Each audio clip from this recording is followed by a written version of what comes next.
போர் படைதனில் தூங்கியவன் வெற்றி இழந்தான். போர் படைதனில் தூங்கியவன் வெற்றி இழந்தான். உயர் பள்ளியில் தூங்கியவன் கல்வி இழந்தான்.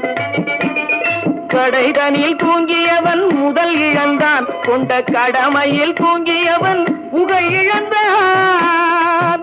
இன்னும் பொறுப்புள்ள மனிதரின் தூக்கத்தினால் பல பொன்னான வேலையெல்லாம் தூங்குதப்பா.